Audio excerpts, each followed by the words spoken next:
Live long and prosper. Probably one of the best known phrases from Star Trek. I love Star Trek and I love sci-fi, and so probably because of that I have a lot of friends asking me Star Trekky questions. And the latest Star Trekky question that I've been getting since 2009 anyway is what's going on with this new reboot? Since J.J. Abrams rebooted in 2009, we've got the original Trek characters. You've got Spock, you've got Kirk, even Khan has turned up. But things are not right. The history is out. Things look different, the uniforms are different, and things don't happen the same way that it happened in the original series. Well, it's quite simple, and I have got an infographic for you, which I think will probably explain it the best. But it's really simple.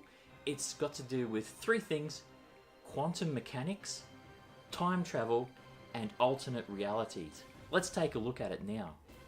So here we have our space-time continuum. In the 22nd century, we see the Enterprise, the TV show, which starts it all off, and moves on into the 24th century here. And on this timeline, let's call it the prime timeline, it has all our best loved TV shows from Star Trek, like the original series, the movies, the Star Trek The Next Generation, Deep Space Nine, and Voyager. Sometime after these shows finish, we see Romulus is destroyed by a supernova. A Romulan called Nero then seeks vengeance for Spock for failing to save Romulus. And in the process, both are pulled back in time through this singularity created by the supernova and Spock's tampering. Nero arrives 25 years before Spock and meets and destroys the USS Kelvin, which is being captained by George Kirk, at the time James Kirk's father. This creates an alternate timeline, which is now known as the Kelvin timeline, after the USS Kelvin, in which James T. Kirk grows up without a father.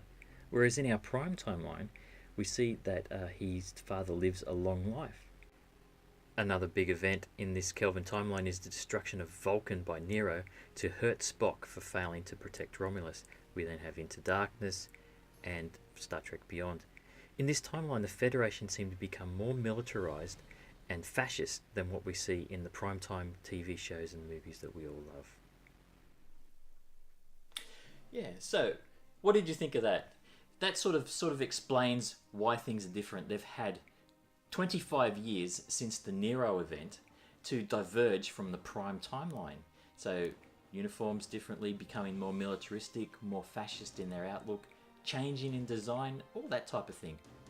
Well, I hope you found that helpful. Don't forget, give us a like, share it with your friends if they're interested in Star Trek and want to know these answers. And don't forget, read more, think more with your favourite beverage. See ya.